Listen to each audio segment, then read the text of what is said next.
Thank you for joining us this morning for the Life Sciences Masterclass on a very interesting topic, forensic science and the law. Now, before we begin, here are some housekeeping announcements. First, please adhere to the safe management measures. Maintain a safe distance of 1 meter apart. Sit in the designated seats here in the LT, and please keep your masks on throughout. Second, in the event of an emergency, please follow the direction of the ushers and evacuate in an orderly manner. Third, we also kindly remind everyone to please put your phone to silent mode. Fourth, at the end of the masterclass, please exit the lecture theatre using the door on the right of the screen. Fifth, there will be a Q&A session at the end of the masterclass, but feel free to send in your questions via the QR code, which you can see here on the screen, or visit pollev.com/Q&A-LT27. That is pollev.com/Q&A-LT27. For those of us joining via the webinar, in the event that the Zoom session ends or disconnect unexpectedly, please join us at the same link. Speaking today will be Associate Professor Stella Tan, as you probably will have heard from her just now. She is the Director of NUS Forensic Science Program, who has a postgraduate qualifications in law, science, and forensic science. During the masterclass, Prof Tan will discuss how fingerprints and DNA are well-studied pieces of evidence that are left behind by perpetrators or victims at crime scenes. She will also share with us how these can be translated into evidence in the court. Without further ado, let's welcome Prof Tan.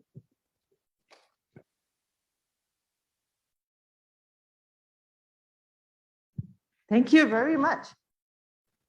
We can share the screen. Let me see whether it's working.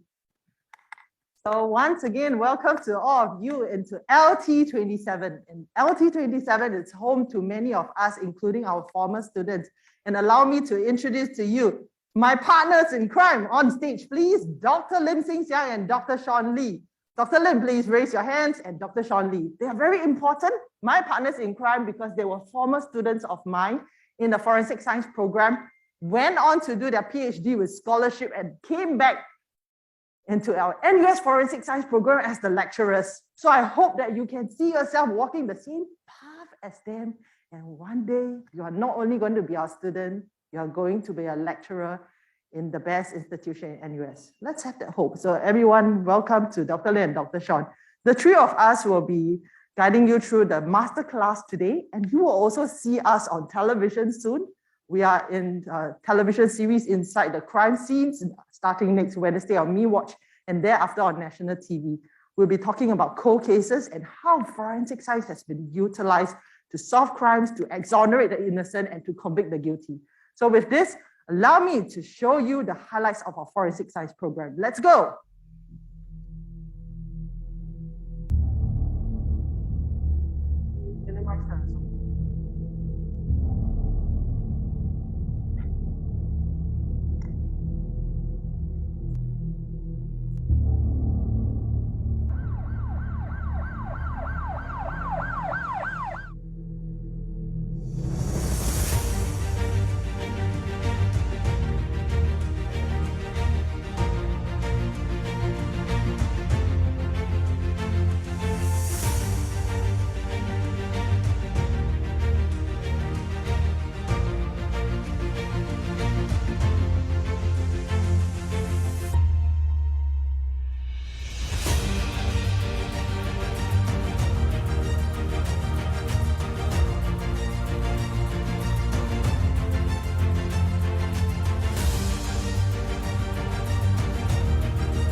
enjoy this digital production put out by our own students, not done by any professional, but by your seniors in the second, third, and fourth year. And these are the programs that we have in NUS that we are offering to you. Allow me to introduce myself to you once again. My name is Prof Stella, and I'm the director of the NUS Forensic Science program. I've been teaching in the Forensic Science program for 17 years, and that explains why my student has now grown up from students who came into NUS, like all of you, at the open house, wondering what is the next step to do. Some of you came with your parents. I came with my parents too. I was in the same boat that I said, what should I do in future? And the future is in your hands. Why I say so? It's because if you believe in the administration of justice and the service of the law, then let you be the one who will be the spokesperson for those who are weak and the vulnerable and those who no longer have a voice. For we can combine science and law and make life interesting and applicable for all of you, including you, so that you don't have to work a single day. And you can look at us. We are not working a single day because this is like our hobby. And I hope that we can impart this knowledge to you. Besides being the director of the Forensic Science program for 17 years, I also run the Masters of Forensic Science program. And I'm the Associate Provost in the NUS Student Conduct in the Provost Office. I'm also the Assistant Dean. And I hope that I'll be able to interact with you, sharing with you, not only in terms of forensic science, but also to chart your other curriculum in NUS. So there's a newspaper report in Straits Times, and it says that where to go if you are a fan of television crime series. And the answer is everybody says, of course, that's the reason why you're here today. Where else to go? If you're a CSI fan, come over to NUS. And over our classes, we hold our classes in the evening, and we have a very highly subscribed class of 400 students, and it has been popular ever since 17 years ago. And we ask ourselves, why this popularity? Is it because of the crime stories? You want to know why the father murdered his two children and threw them in a drain. There must be a very sad story behind. You want to know why the parents kept their child in the kid catch and poured burning water on the child. You want to know what happened in a McRitchie rape case. Why was she raped in broad daylight? These questions must be answered and should be answered by all of you. And the reason why I say it must and should be answered by all of you is because all of us will want to find out the truth. And what is the truth? Who? What? When? Where? And the most important question of all, tell me, if this is my class of 400, all of you will not feel that you are so much in social distance, and you will say one thing in chorus, and you said HOW. How? I wish that I am Jay Chow, that everybody sing a song, and then you all say, how? Okay, but how is the most important question. What happened? Why did it happen? How did it happen? How did he die? How did he do it? And so these important questions can be answered by forensic science, which is science in the service of the law. And besides on Straits Times, my other partner in crime, also my husband, who's sharing my same passion. We have been teaching this forensic science program for 17 years, and it says in the Chinese newspaper, which I will translate, loosely translate, it says that the forensic science law and science couple grab with their hands, right? Grab with one hand, science and law. Okay, so actually what they're saying is that we have a combination. Using science and law, there's a synergy. And I hope that you will be able to find a sweet spot like all of us. And you ask yourself, would you want to be the one who defend the processes in court? Would you be the one who will stand up in court and withstand the scrutiny of cross-examination in the pursuit of justice, that you would not duck from the arrows, but enable you to stand straight in court and said that I have done the processes correctly, and I can tell you that the drugs found in his pocket, it's dimorphin. And are you able to say that? And the screen behind me will show you the anxiety that an expert witness has to go through in court is tremendous. You not only have to defend your forensic findings, you also will have to defend your forensic methodology. But it must be so. And the reason why, the court is an objective court. The judge sits in a position where he will look at evidence and thereafter decide what evidence is admissible. First, you look at what evidence is relevant and admissible. Then ask yourself, what is the appropriate weight that should be assigned? Remember, we always watch television series and we will have Lady Justice holding on to a skill. And why so? It is the same skill that we use in our daily life to balance, is he guilty or innocent? If he is guilty, let him be convicted with objective science. If he's innocent, then let the truth set him free.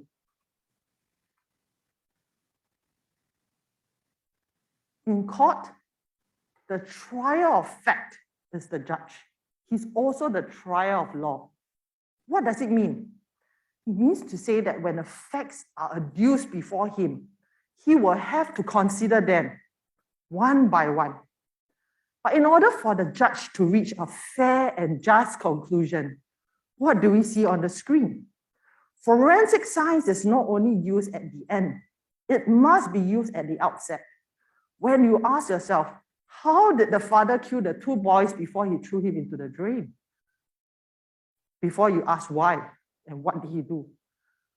It will help to aid investigation, narrow down the time frame, narrow down to the last moments before the two boys pass away, narrow down to the incidents that precipitated the said incident.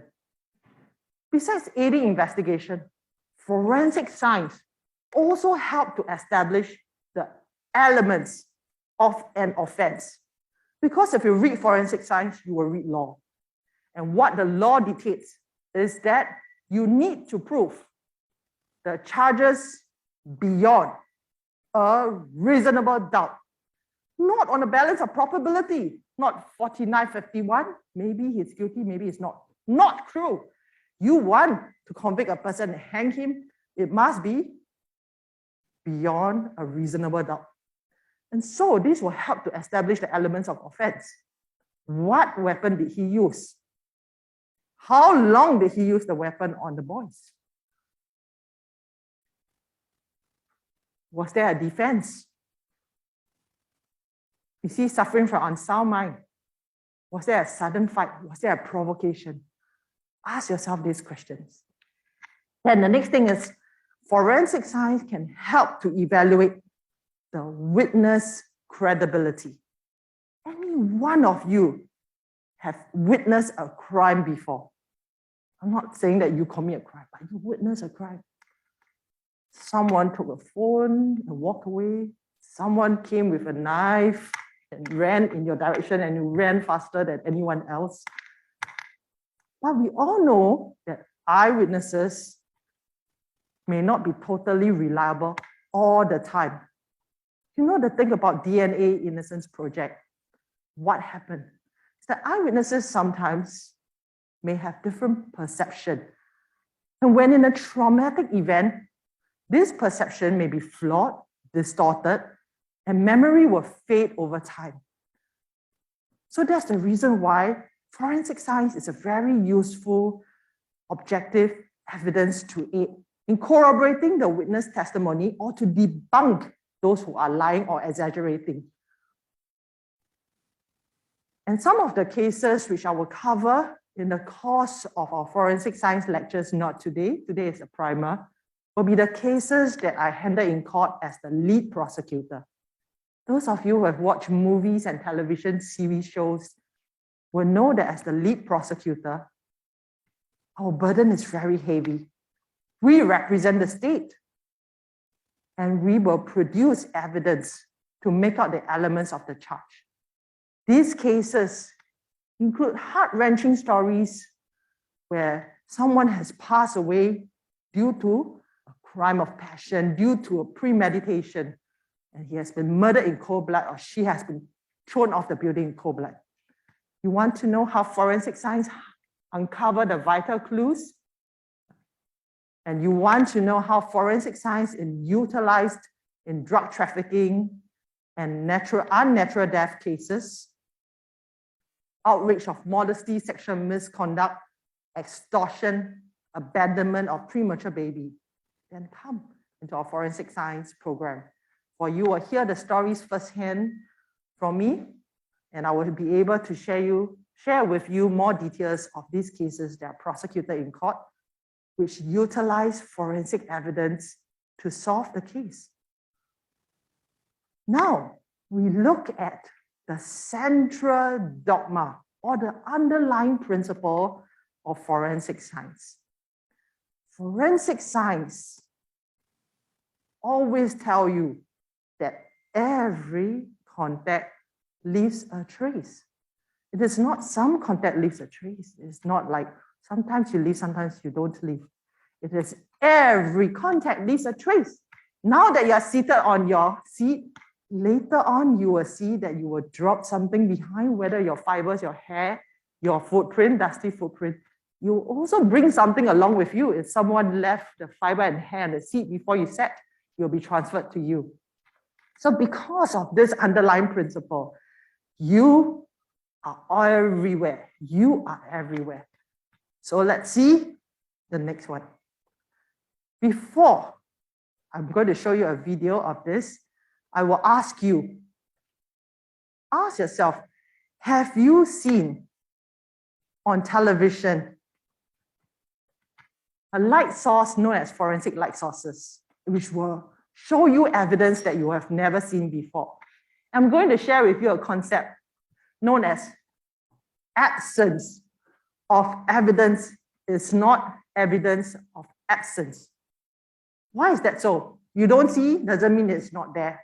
And with this, I'm going to ask my partners in crime to step on stage to demonstrate to you our crime scene. So Dr. Sean Lee and Dr. Lim will switch off the lights, and we will see for ourselves some things that you don't see with your naked eye. Take a close look. The first thing that we have picked up is from placard E. It says BEST, yeah? It's the best. So from placard E, moving over to the visualizer, so all of you can see through the visualizer how it looks like without the forensic light sources and how it looks like with the forensic light sources. Let's start with the demonstration.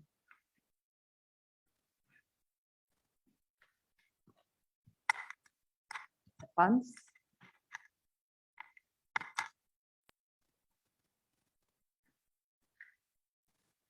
So what you see on the screen right now, 3 rectangular pieces of paper of 4 different colors. They are red, orange, green, and yellow. Anything significant about them besides the 4 colors? Not much, right? And so we are going to show you magic.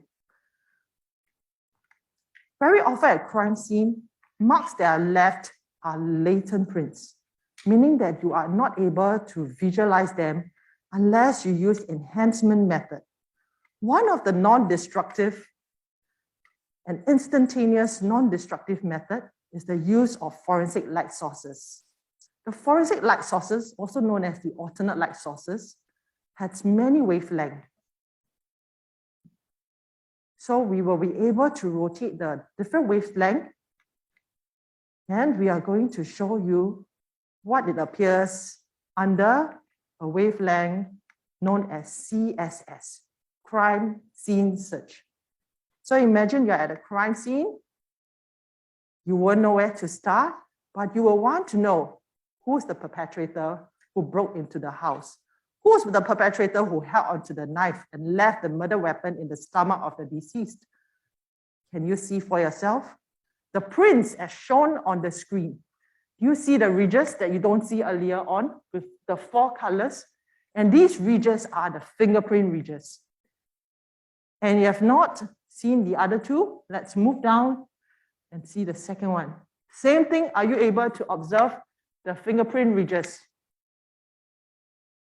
And you are not only able to observe the ridges, you will be able to tell the pattern of the fingerprint, whether it's an arch, wood, or loop, or wall. It will be able to help you to narrow down. And the third one,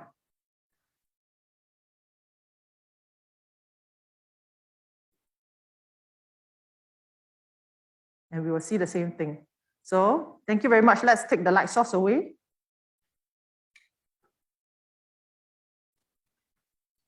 And we will show you the next magic. The next magic is in relation, no need to switch on the lights, we're going to continue. It's in Prof. This is our Dean, everyone, our Dean. Professor Joey. Later on, we'll hear from him. Our Dean and I, we really love technology, and we will have virtual reality and augmented reality with all of you. So let's see the next one. What you saw for yourself are the fingerprints. These are magic, right?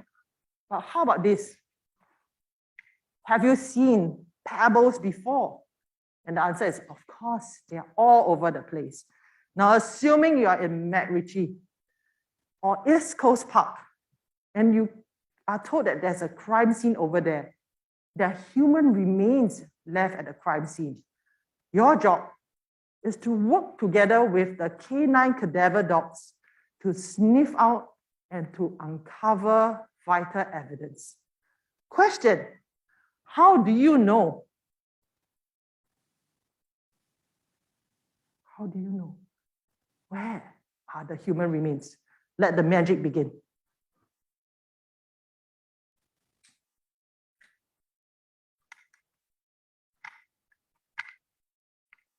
So with the forensic light sources, are you able to see what glows before your eyes? The rest of the pebbles and stones do not, but the human remains, the bones of the human who was chopped out and left at the crime scene has been uncovered by you. And this can be seized as evidence and admitted in court in order for the judge to decide whether a crime has happened. Next, we're going to show you how blood appears on a pair of pens. All of you have seen this pair of pens. Question is, are you able to see blood on a dark pair of pens? And the answer is very difficult. And that's also the reason why you don't see stains on a dark pair of pens. And how do we then visualize blood on the pair of pens? Anyone has any answer? You see this beautiful lanyard limited edition. I have 3 lanyards, and whoever put out your hand first to answer that question, you'll walk away with our limited edition lanyard. How do we visualize and what wavelength? And let's see what Dr. Lim and Dr. Sean Lee, they're doing now under a visualizer is to put a chemical that you always see on the television series of CSI, Bones, etc., right? Even the forensic heroes in Hong Kong and Justice for Partners in Korea, they take a spray and they go around. Of course, not to get rid of COVID, but for what? They're going to show you the part that contains blood. Because without the spray, you will not see anything. Just a pair of pens, same blue color. And now let's switch off the lights and let the magic begin.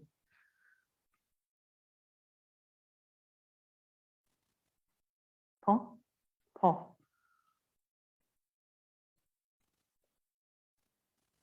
Everyone watch. That part that glows. This contains biological fluid. Question, whether blood, whether semen, whether it's something else. And why was blood deposited on this pair of pants?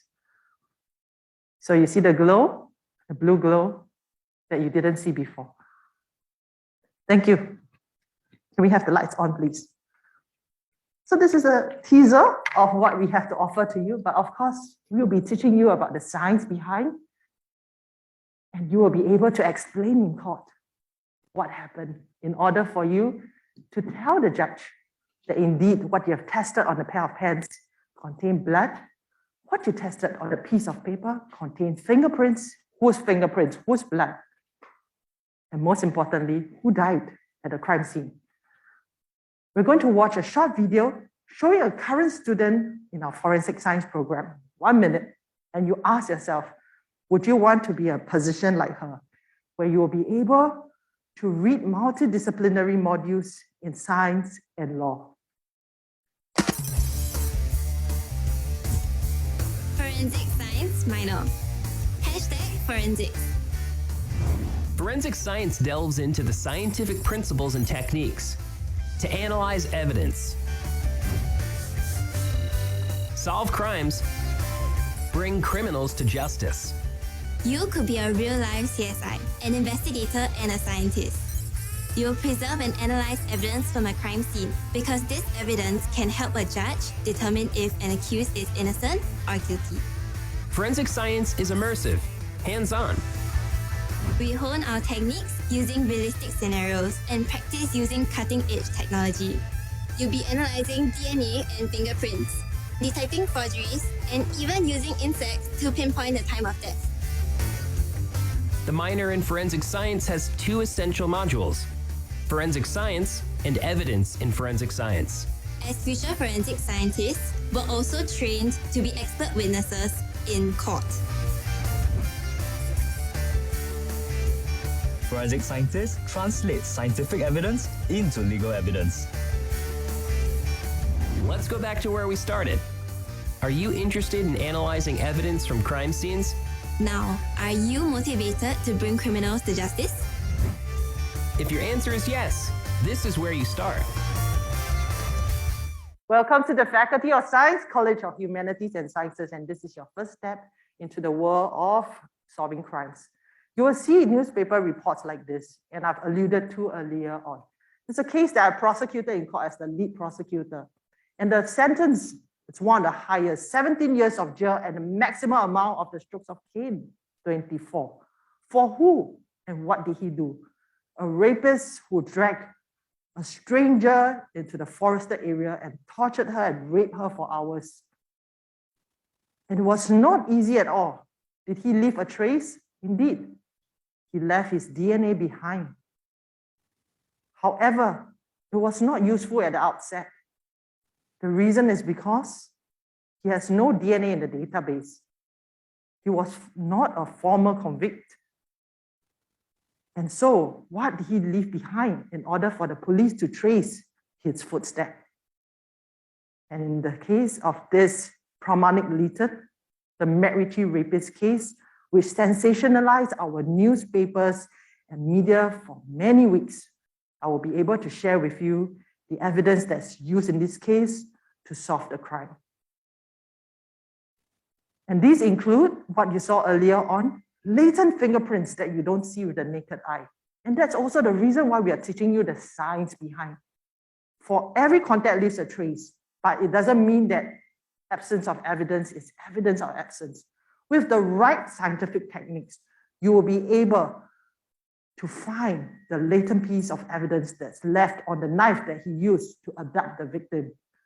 You will be able to find the DNA evidence that's in the victim's private parts and also on her panties, in order to find out who committed this act on her.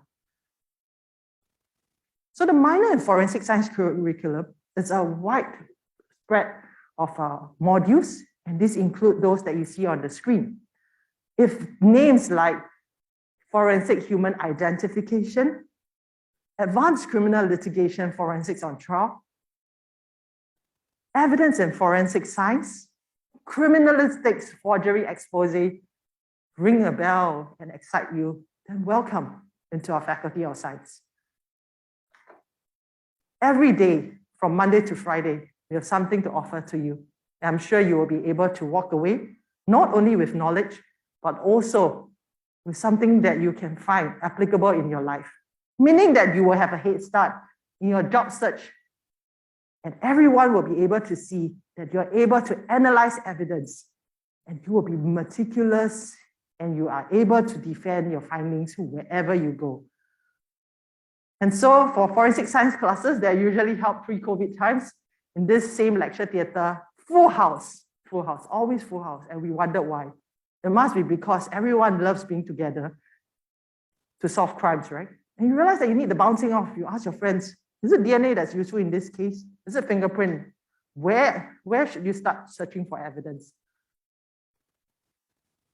And also by speaking and communicating about something, this is a skill that will be with you for the rest of your life. You not only will persuade the judge, you'll be able to persuade anyone. Articulating probability and stats in court. It seems to be a daunting task, right? But it's not daunting at all. You're able to stand confidently in front of everyone and say that I'm able to tell you with 100% confidence that this is a match. And are you able to do so, and why? You'll be able to go through the same processes as a forensic expert, from crime scene to laboratory to court. And in our research lab, we have a wide range of activities for all of you. Newspaper articles I've already shown, but I've not shown the research papers from our forensic science lab. These are the research projects undertaken by our own undergrad students, that the second-year students, third-year students, and fourth-year students. And they are able to publish in top journals in forensic science like Forensic Science International. And we partner with collaborators, including the Forensics Division in the Singapore Police Force, the HTX, and also with MIT and other universities. What we bring to the table will be collaborators who are keen to pursue administration of justice through science. And we hope that one day your name will also be on the papers, not newspapers, but journal papers. And we also have collaborated with medical professionals. Besides us, we will have medical doctors who are forensic pathologists, forensic psychiatrists, and forensic psychologists who will come down to teach our students. In this newspaper, this journal, it says SMA, Singapore Medical Association, where all the medical professionals will get a copy. And our forensic science lab has been featured in the most recent journal. And why is that so? It must be something that's intriguing.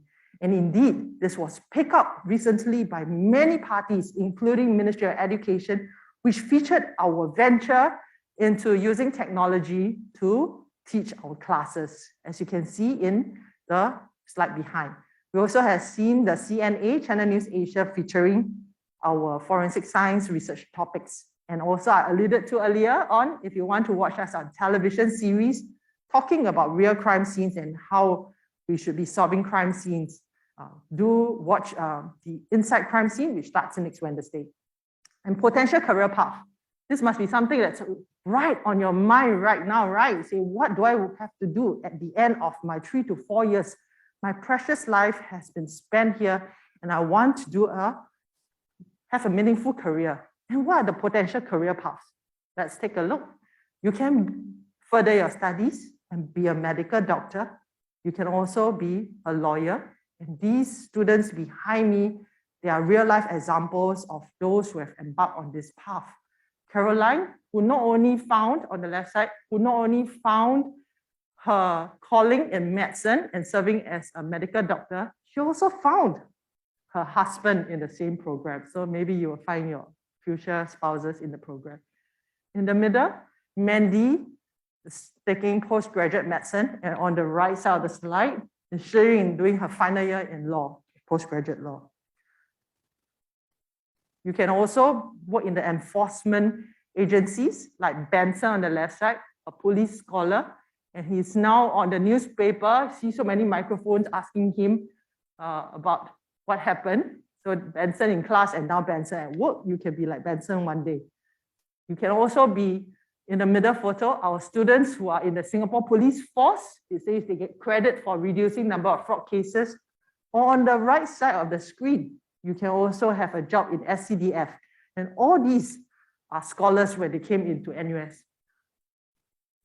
Not scholars before they came, but scholars after they came into NUS, because they are able to apply for midterm scholarship. And if you're in the forensic science program, it will give you a head start in getting a scholarship. And also, if you want to work as a forensic scientist, a crime scene investigators, the slide behind me shows you the seniors of yours who have embarked on this path. On the left side, you see Sean from the third batch of forensic science program. He's a senior crime scene specialist and he's the CSI going down to crime scenes to uncover vital evidence. In the middle, you will see Hilary and Serene working in HTX in order to counter chemical attacks. And on the right side, you see our own Dr. Sean Lee, who's from the sixth batch of forensic science program, and he's now our forensic science lecturer. And how do you enhance your experience? The answer is through all these, which I believe that you're able to do so. You need to be able to work under pressure and work well with your team. This will give you a head start into the life, the working life. And once you're able to do that, you are already very confident in communicating to others. And thereafter, try to build out your skills in the different interdisciplines. Through learning from one discipline to another discipline, you will be able to find the sweet spot known as application. And my philosophy in teaching, although it's in Chinese, 做中学, 学中觉, 觉中悟. It means to say when you are working or doing something, you learn. That's experimental learning. Use your hands, right? It's not theory. You don't sit in front of Zoom. Then, 学中觉, when you are learning, you understand. You will see for yourself why is there magic. Then, 学中悟, you will be enlightened after you learn. In every crime scene, you will be able to solve the problem. So we hope that you will be able to join our forensic science family. As you can see in the photo, I'm going to leave the last slide with you for you to scan. Now everyone take out your phones. I have a present for all of you. You see the QR code on the right?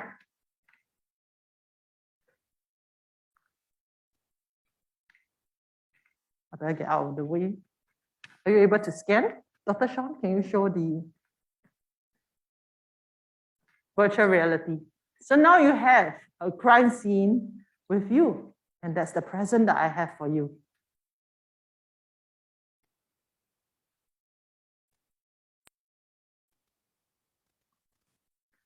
In this crime scene, this is how we teach our students using virtual reality.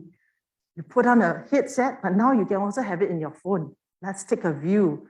View 1, what does view 1 show you? And view 2, what does view 2 show you? Move around, it's 360, so you move left, move right, move down. You must be very curious what's beneath the pool of blood. Who's that deceased? Are you able to zoom in into his body? How was he murdered? Any clues left behind? And view 3. Then you can see more. You just move around. Move to the right. And move nearer to the victim. And with your phone, you're able to see near his face, you can see what cuts he suffered. And you are able to see the arterial spurt on the wall. And so this is the present I have for you. And you can keep it for yourself. And I hope that this will intrigue you into the world of forensic science. Can we have the last slide back, please? And the last slide, may I close with this precious quote given by our students, which I've kept all these years. Not only because it contains handwriting that's unique to the individual, and all of you should continue to write. Dear CUTUS lecturers, thank you for your tolerance or nonsense. It has been a truly wonderful journey with blood, sweat, and tears, especially during our practical exam. You have certainly left fingerprints in our hearts. It could be a crime to not acknowledge you all as the best lecturers. We stand as independent witnesses on that. We hope our exam scripts won't give you a hemorrhage or make you fume. Because we are not glue, you will learn why. For every contact, all of you leave a trace. So make a difference starting from today. Thank you very much for coming to our Master Talk.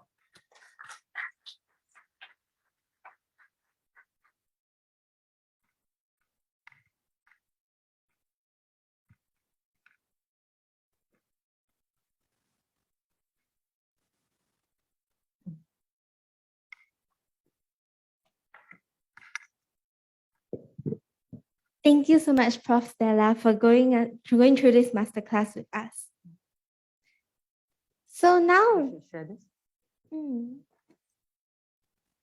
just continue. Okay. Thank you so much, Prof Stella. So unfortunately, due to time constraints, we will not be able to open the Q&A session for today's webinar. However, if you do have any questions, we'll be showing on some slides later to show you where you can email or where you can send your questions to, and we'll get back to you after the open house. So thank you all, and thank you, Prof Tan, Prof Stella.